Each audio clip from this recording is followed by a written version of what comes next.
Good morning student, मेरा नाम है Dilkush Sharma, BA third year Hindi medium, paper first, Bharat का भूगोल। हमारा टॉपिक चल रहा था तटीय मैदान और द्वीप समूह। ठीक है, आज हम पढ़ेंगे द्वीप समूह के बारे में। देखो, सबसे पहले हम बात करते हैं कि जो भारत में जो द्वीप समूह है वो एक तो अरब सागर में स्थित है और दूसरा क्या है, बंगाल की खाड़ी में स्थित है। जो अरब सागर में जो स्थित हैं जो द्वीप, उनको हम लक्षद्वीप आदि के नाम से जाने जाते हैं, लक्षद्वीप द्वीप समूह के अंतर्गत, और ये आते हैं अंडमान निकोबार द्वीप समूह के अंतर्गत। अब बात करते हैं हम अरब सागर वाले द्वीपों की। अब जो अरब सागर वाले जो द्वीप हैं, वो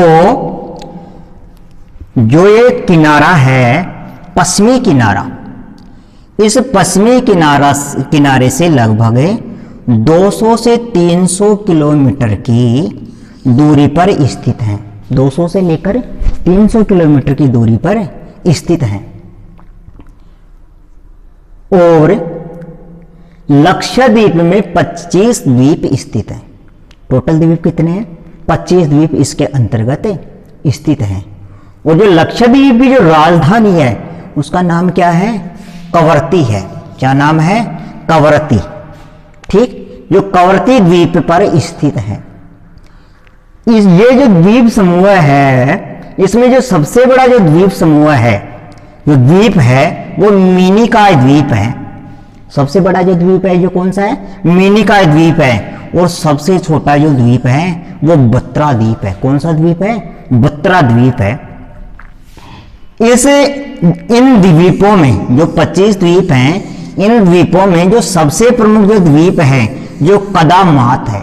सबसे प्रमुख जो द्वीप है जो क्या है? कदामात द्वीप है। और ये जो लक्षद्वीप है वो प्रवाल भित्तियों से निर्मित है। एक अनुमान के अनुसार, एक शोध के अनुसार, ये जो लक्षद्वीप बना हुआ है वो प्रवाल भित्तियों से निर्मित है।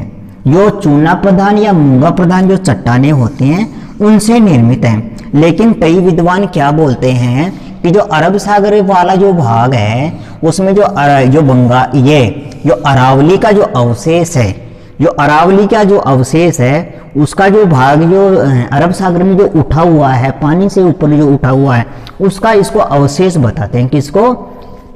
लक्षद्वीप को इसको अवशेष बताते हैं, अरावली का अवशेष बताते हैं, जो अरब सागर से लेकर जो राजस्थान से बाहर दिल्ली तक जो विस्तृत है, इसके अवशेष इसको बताते हैं कई विद्वानों के अनुसार। जो लक्षद्वीप जो समूह है वो 8 डिग्री चैनल के अंदर में स्थित है। जो लक्षद्वीप समूह है वो 8 डिग्री चैनल के पास में स्थित है। ठीक है, इसके अंतर्गत भैसला, सालसेट, मुंबई, अलियाबेट, खड़ियाबेट और एलिफेंटा द्वीप स्थित है। जो ये अरब सागर वाला जो क्षेत्र है, जो लक्षद्वीप के अलावा जो द्वीप और हैं उनके अंतर्गत एक तो भैसला द्वीप है, एक है सालसेट। अब ये जो सालसेट द्वीप है जो मुंबई है, जो ये मुंबई जो महानगर है वो सालसेट द्वीप पर बसा हुआ है। कौन से द्वीप पर बसा हुआ है? सालसेट द्वीप पर बसा हुआ है। ठीक है, इसके अलावा अलियाबेट है और दूसरा है खड़ियाबेट है और लास्ट वाला क्या है? एलिफेंटा। क्या है? एलिफेंटा। ठीक है, अब ये जो बात थी हमारी, लक्षद्वीप समूह 8 डिग्री चैनल के ऊपर स्थित है। यदि मान लो कोई रेखा है 8 डिग्री अक्षांश रेखा, तो उससे जस्ट ऊपर की ओर कौन सा द्वीप समूह स्थित है? लक्षद्वीप समूह स्थित है। अतः हम कह सकते हैं कि 8 डिग्री चैनल के ऊपर कौन सा द्वीप समूह है? लक्षद्वीप समूह है। और लक्षद्वीप के अलावा अरब सागर में भैसला, सालसेट, मुंबई, अलियाबेट और खड़ियाबेट और एलिफेंटा द्वीप स्थित है। ठीक है, आगे हम बात करते हैं इसमें कितने द्वीप हैं? लगभग 25 द्वीप हैं। और इसका टोटल एरिया कितना है? 29 वर्ग किलोमीटर में ये क्या है? फैले हुए हैं। अब बात करते हैं हम बंगाल की खाड़ी में स्थित जो हमारा अंडमान और निकोबार द्वीप समूह है, वो एक चापाकार स्थिति में फैला हुआ है बंगाल की खाड़ी में। कैसी स्थिति में? चापाकार स्थिति में यह फैला हुआ है।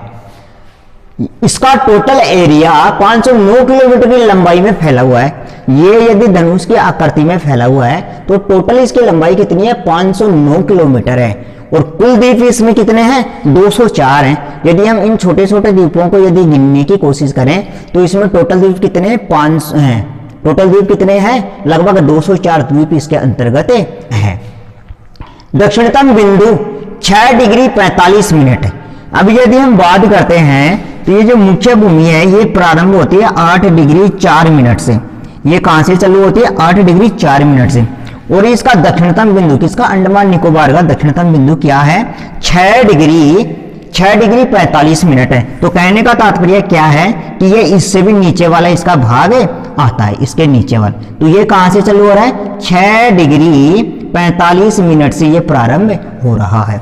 6 डिग्री 45 जो मिनट है वो उत्तरी अक्षांश है। उत्तरी गोलार्ध में स्थित होने के कारण इसको बोलते हैं उत्तरी अक्षांश। जो भारत का दक्षिणतम बिंदु इंदिरा पॉइंट है।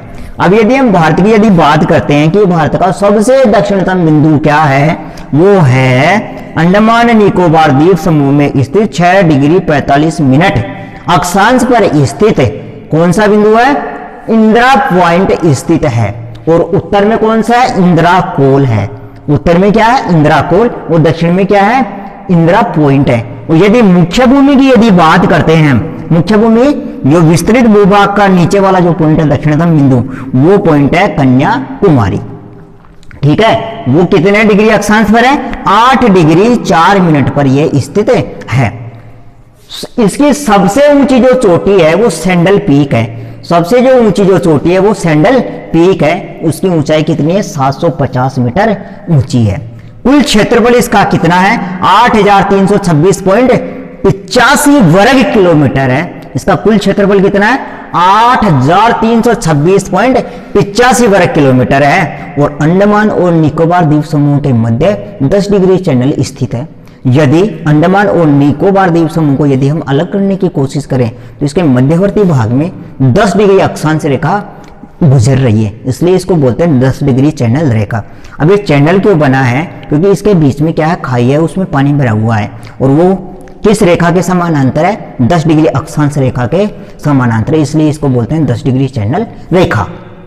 ग्रेट निकोबार इस द्वीप समूह का सबसे बड़ा द्वीप है। ग्रेट निकोबार इस समूह का सबसे बड़ा द्वीप है। यदि इन द्वीपों की यदि गणना की जाए तो 204 है। तो इसमें सबसे बड़ा जो द्वीप है वो ग्रेट निकोबार द्वीप समूह है का सबसे बड़ा द्वीप है, ग्रेट निकोबार। बेरन और नारकोडम द्वीप सक्रिय ज्वालामुखी है।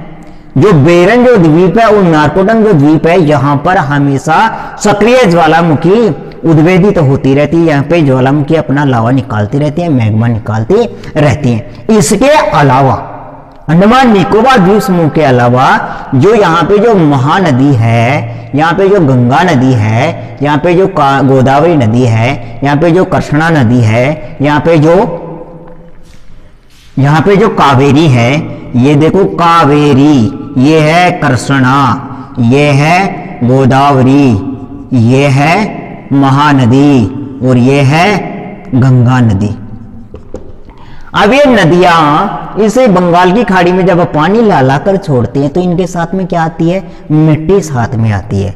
और जब मिट्टी इनके साथ में आती है तो ये समुद्र वाले मुंह वाले भाग में क्या करती है? मिट्टी को जमा देती है। तो समुद्र के आगे वाले भाग में ले जाकर ये मिट्टी को जमाती है। तो किसका निर्माण हो जाता है? यहाँ पे थोड़ी सी मिट्टी जमी, थोड़ी सी जमी, थोड़ी सी जमी, ऐसे ऐसे करते करते बहुत बड़े क्षेत्र में क्या हो जाती है? मिट्टी का जमाव हो जाता है, जो समुद्र से ऊपर दिखाई देने लगता है। और ऊपर दिखाई देने लगता है तो ये क्या बन जाते हैं? द्वीप बन जाते हैं। और द्वीप की परिभाषा क्या होती है? वह स्थल भूभाग, वह स्थल भूभाग जो चारों तरफ से किससे ढका हुआ हो, किससे घिरा हुआ हो? पानी से घिरा हुआ हो, वह क्या कहलाता है? द्वीप कहलाता है। ठीक, तो द्वीप बन गए। ये यहां पे बन गया एक और ये यहां पे बन गया। ऐसे इस तरह है बंगाल की खाड़ी में सैकड़ों द्वीपों का निर्माण हो गया, जो बिल्कुल छोटे छोटे भी हैं और थोड़े थोड़े बड़े बड़े भी हैं। तो गंगा नदी के मुहाने पर न्यू मोर द्वीप, गंगा नदी के मुहाने पर कौन सा है?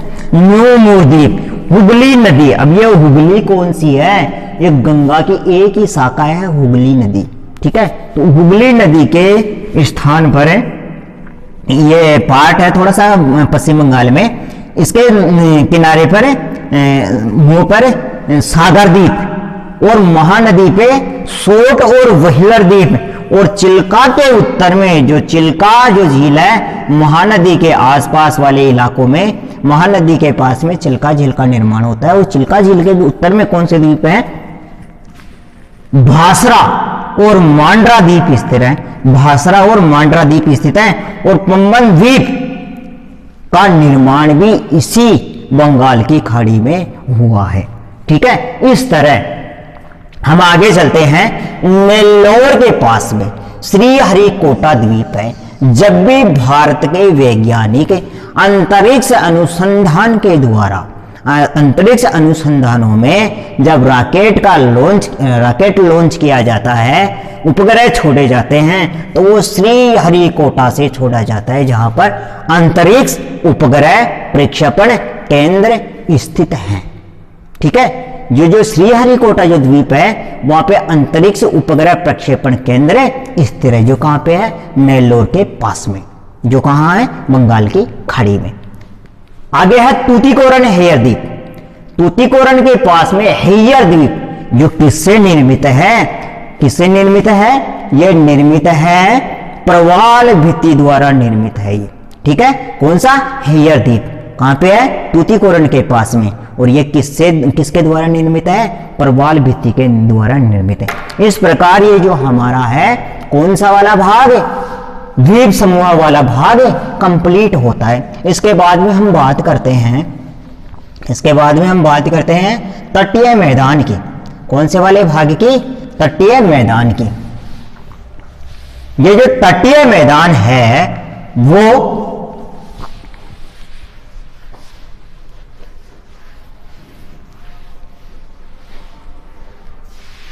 ये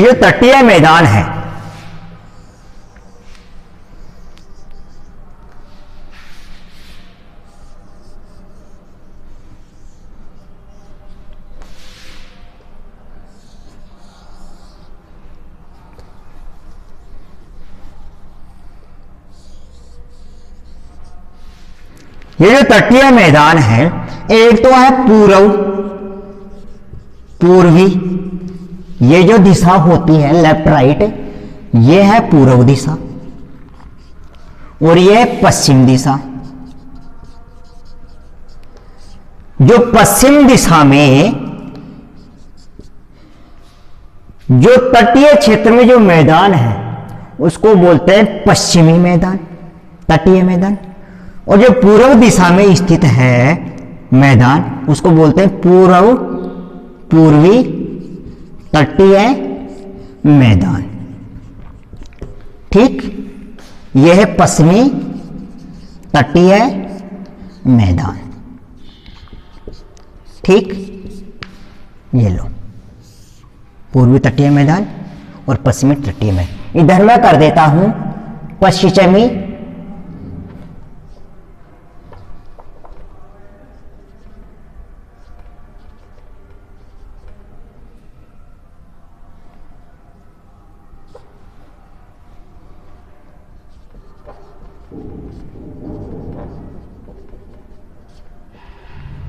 ये कहां है? अरब सागर के पास, अरब सागर के पास।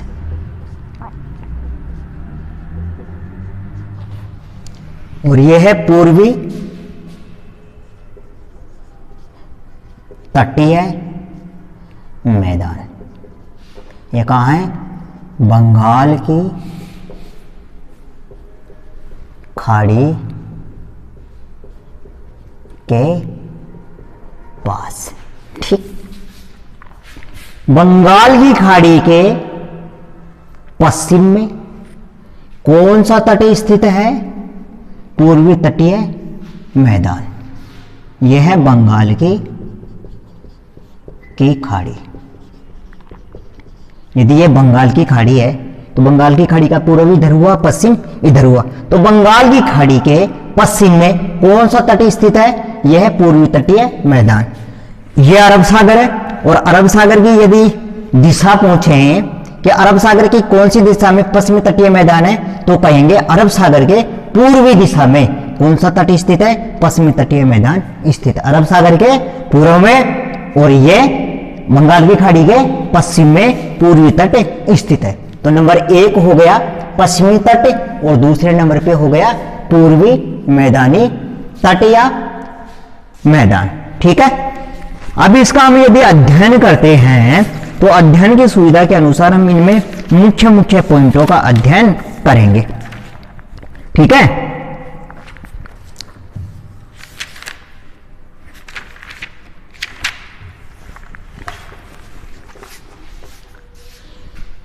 संपूर्ण तटीय रेखा है 7516.6 किलोमीटर की।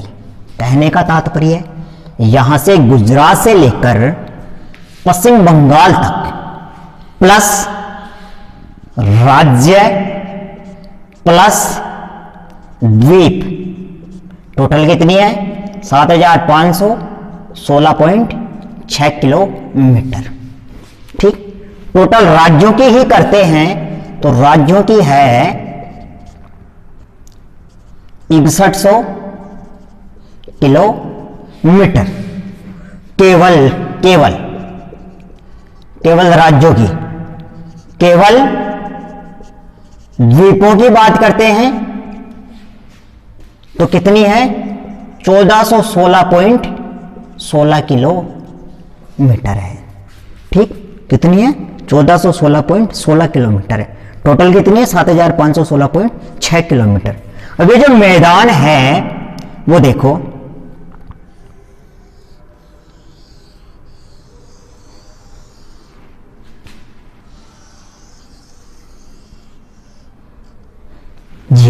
ये वाला जो एरिया है वो इसका क्या है, ये मैदान है।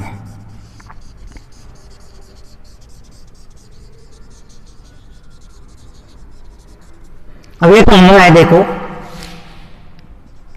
पसीचमी घाट तथा अरब सागर के मध्य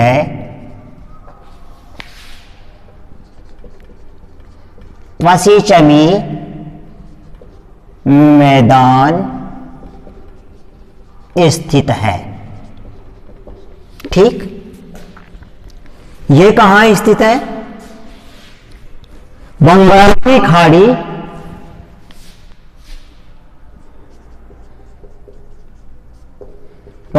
की खाड़ी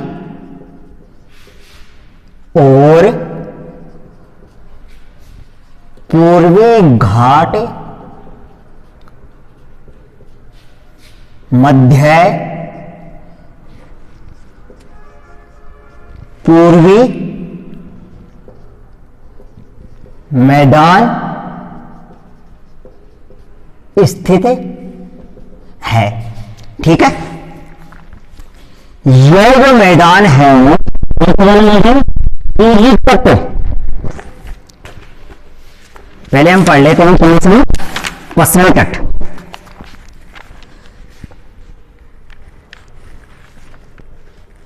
गुजरात से कन्याकुमारी तक विस्तृत है।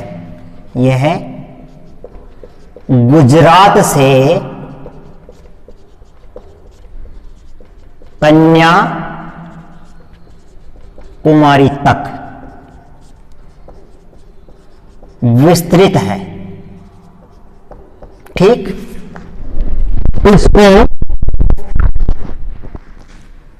इसकी लंबाई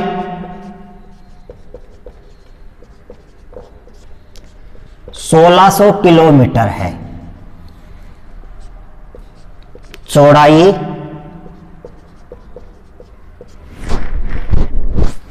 64 किलोमीटर, 64 किलोमीटर औसत।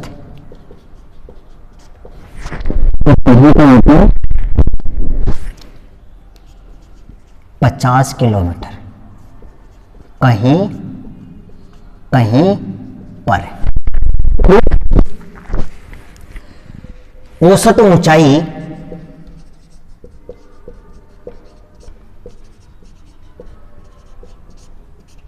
150 मीटर, जिसको 3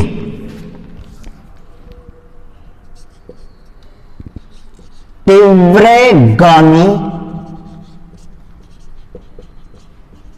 नदियों द्वारा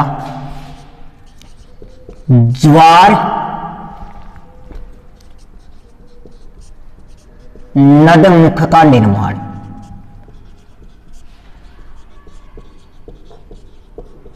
ठीक, इसको 3 भागों में बांटा गया। प्रमुख नदी है, प्रमुख नदी नर्मदा, नर्मदा के बाद में ताप्ती, माही और शरावती आदि साबरमती प्रमुख नदियां हैं। ठीक है, इनके द्वारा किसका निर्माण किया जाता है? ज्वार नदमुख का निर्माण किया जाता है। इसके अलावा इसको 3 भागों में, इस मैदान को 3 भागों में बांटा गया है। पहला है मिथिलावास,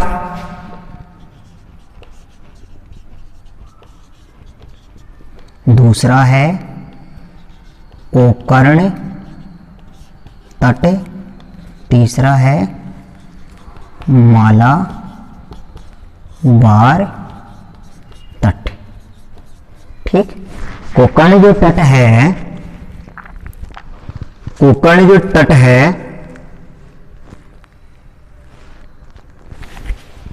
दमन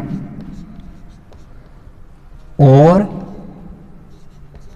दीव वाला है, जो गुजरात तक है, गुजरात तक का है। ठीक, फिर पाया जाता है दमन से गोवा के मध्य, दमन से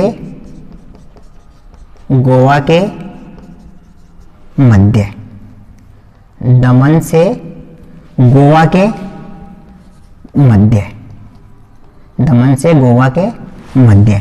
और तीसरा है गोवा से कन्याकुमारी तक।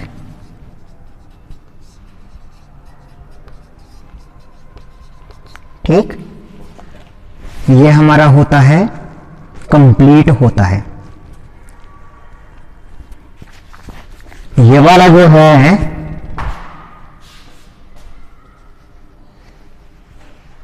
इसको हम मुख्य रूप से 2 भागों में बांटते हैं लगभग। पहला है उत्तरी सरकार तट,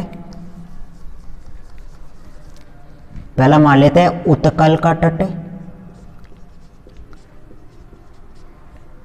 उत्तरी सरकार तट,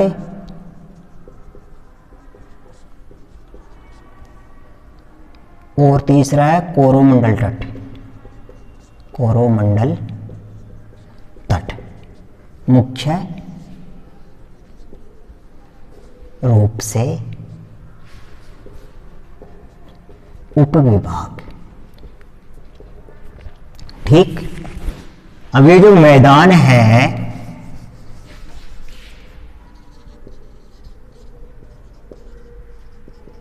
ठीक, अब ये जो मैदान है वो कहां से लेकर कहां तक है? कन्याकुमारी तक है। ये गंगा के मैदान से लेकर, गंगा के मैदान से लेकर कन्याकुमारी तक।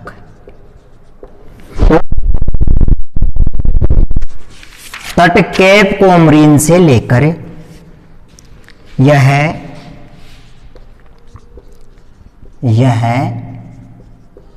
केप कोमरीन से लेकर महानदी डेल्टा तक 1100 किलोमीटर का है। 1100 किलोमीटर लंबा है।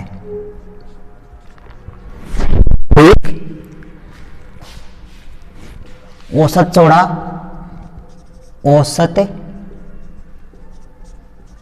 चौड़ाई लगभग 100 से 130 किलोमीटर, लगभग 100 से 130 किलोमीटर, जिसका आगे विस्तार आंध्र। इसके बाद में ओडिशा की सवर्ण नदी के उत्तर में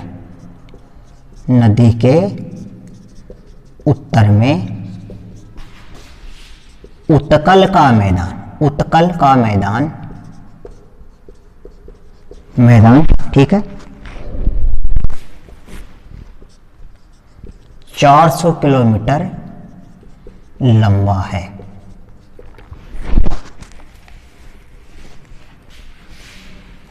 तमिलनाडु का मैदान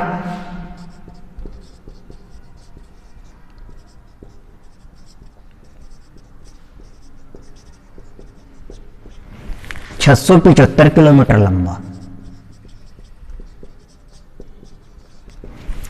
लंबा, चौड़ाई 80 से 100 किलोमीटर, ठीक। इस मैदान को पूर्वी तट की तुलना में 3 भागों में बांटा गया। इस मैदान को 3 उपविभागों में बांटा गया है, ठीक है। यह पश्चिमी मैदान की तुलना में अधिक कटा फटा है, ठीक है।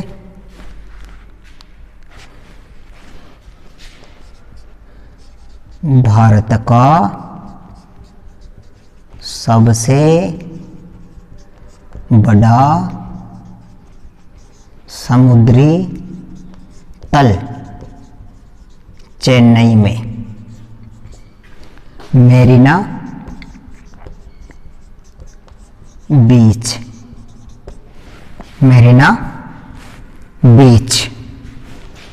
13 किलोमीटर लंबा, ठीक है। ये हमारा कंप्लीट होता है। देखो हम बात करते हैं पश्चिमी तटीय मैदान की। ये कहां पर स्थित है? अरब सागर में स्थित है। पश्चिमी घाट तथा अरब सागर के मध्य पश्चिमी भाग मैदान स्थित है। ये देखो, ये घाट है पश्चिमी घाट, और ये क्या है? अरब सागर है। तो इन दोनों के मध्य में ये जो वाला भाग है वो क्या कहलाता है? पश्चिमी मैदान। गुजरात से कन्याकुमारी तक, ये मान लो गुजरात वाला जो पार्ट है, ठीक है, यहां से लेकर यहां कन्याकुमारी तक, इसकी लंबाई कितनी है? लगभग 1600 किलोमीटर है।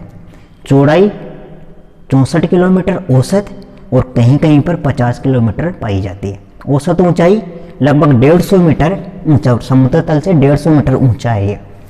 तीव्रगामी नदियों द्वारा इस क्षेत्र से एक सह्याद्री पर्वत श्रेणी है जो उत्तर से दक्षिण की ओर है। यहाँ से जो नदियाँ निकलती हैं उनकी स्पीड क्या होती है? तीव्र होती है। और तीव्र स्पीड वाली जब नदियाँ प्रवाहित होती हैं, समुद्री भाग में प्रवेश करती हैं, तो ये अपने साथ माटी को जमाने का कार्य नहीं करती, उसको समुद्र के आगे की ओर ले जाने का कार्य करती हैं। तो किनारों पर ही इसमें मिट्टी जमती नहीं है, समुद्र में आगे की ओर जाकर जमती है, तो इसे ही कहते हैं ज्वार नद मुख। प्रमुख नदियां नर्मदा, ताप्ती, माई, साबरमती इसी क्षेत्र में आकर गिरती हैं। इस मैदान को 3 भागों में बांटा गया है। पहला काठियावाड़ जो गुजरात से लेकर यहाँ दमन दीव तक है। दूसरा कोकोना तट जो दमन दीव से लेकर गोवा तक है, ये गोवा तक है, यहाँ से लेकर यहाँ तक, और एक है यहाँ से लेकर यहाँ तक, ठीक। और तीसरा है मालाबार तट जो गोवा से कन्याकुमारी तक है। ये जो भाग है वो कहीं पर भी कटा फटा नहीं है, ये कगार के रूप में खड़ा है। तो यहाँ पर प्राकृतिक बंदरगाह है, प्राकृतिक बंदरगाह है, बंदरगाह है अधिक मात्रा में पाए जाते हैं, और सबसे ज़्यादा व्यापार यहीं पे होता है बजाय इसके। फिर बात करते हैं इस वाले क्षेत्र की, तो यहाँ पर कृत्रिम बंदरगाह है पाए जाते हैं। कृत्रिम बंदरगाह है, क्यों पाए जाते हैं यहाँ पे कृत्रिम बंदरगाह है? क्योंकि जो यहाँ के जो पर्वतों की ऊंचाई है, घाट की ऊंचाई है, वो क्या है, बिल्कुल नगण्य है, बिल्कुल कम है। तो बड़े बड़े जहाज यहाँ पे आ नहीं पाते, तो यहाँ पे क्या दलदली क्षेत्र पाया जाता है। तो यहाँ पर मिट्टी को हटाने का कार्य मानव और मशीनरी के कारण किया जाता है, इसलिए इसको बोलते हैं कृत्रिम बंदरगाहों वाला क्षेत्र, ठीक है। यहाँ पे है मुंबई वाला बंदरगाह है, यहाँ पे है गुजरात है, यहाँ पे गोवा वाला बंदरगाह है, और यहाँ पे केरल वाले, और यहाँ पे कांडला बंदरगाह है गुजरात वाला। अब यहाँ पे यदि बात करते हैं तो यहाँ पे हल्दिया बंदरगाह है, और कोलकाता बंदरगाह है, और यहाँ पे तमिलनाडु वाला चेन्नई वाला बंदरगाह है, आदि आदि, ठीक है। पूर्वी तटीय मैदान बंगाल की खाड़ी के पास, बंगाल की खाड़ी और पूर्वी घाट के मध्य स्थित है। अब यहाँ पे तो बंगाल की खाड़ी वाला पानी है, और इधर है पूर्वी घाट, तो पूर्वी घाट और बंगाल की खाड़ी के मध्य में क्या स्थित है, पूर्वी मैदान स्थित है। अब इस यहाँ से लेकर यहाँ तक इसको 3 भागों में बांट देते, 1, 2 और 3, 1, 2 और 3। ऊपर वाला उत्कल का मैदान है, ये वाला उत्तरी सरकार का मैदान है, और ये क्या है, कोरोमंडल तट है जो लास्ट वाला मैदान है। गंगा के मैदान से लेकर कन्याकुमारी तक, यहाँ पे गंगा का मैदान और यहाँ पे क्या है, कन्याकुमारी है। यहाँ से लेकर यहाँ तक यह विस्तृत है, और इसकी जो लंबाई है वो यह केप कोमरीन से लेकर जो महान नदी का डेल्टा है वहां तक ये कितनी किलोमीटर लंबा है, 1100 किलोमीटर लंबा है। औसत चौड़ाई कितनी है, 100 से 130 किलोमीटर के मध्य है। तमिलनाडु का मैदान 675 किलोमीटर लंबा। अब ये जो तमिलनाडु वाला जो मैदान है वो कितने किलोमीटर लंबा है, 675 किलोमीटर लंबा है। जो तमिलनाडु के पास में जो तमिलनाडु राज्य है इसके पास में इस मैदान को 3 उपविभागों में बांटा गया। 3 उपविभागों में मैंने बांट दिया, उत्कल का मैदान, उत्तरी सरकार मैदान और कोरोमंडल तट। भारत का सबसे बड़ा समुद्री तल चेन्नई में स्थित है। जो मेरीना बीच जहाँ पे लोग घूमने जाते हैं वो यहाँ पर स्थित है। क्यों? क्योंकि ये जो 13 किलोमीटर जो लंबा वाला एरिया बिल्कुल समतल है। यहाँ पे न तो कोई बंदरगाह है, न कोई यहाँ पे कटापटा वाला भाग है, यहाँ पे केवल बिल्कुल समतल वाला भाग है। ठीक है, यह पश्चिमी मैदान की तुलना में कहीं कहीं पर खटाफटा है। अभी खटाफटा क्यों है? क्योंकि ये नदियां आ रही हैं, देखो इधर तो आती हैं, इसको बोलते हैं।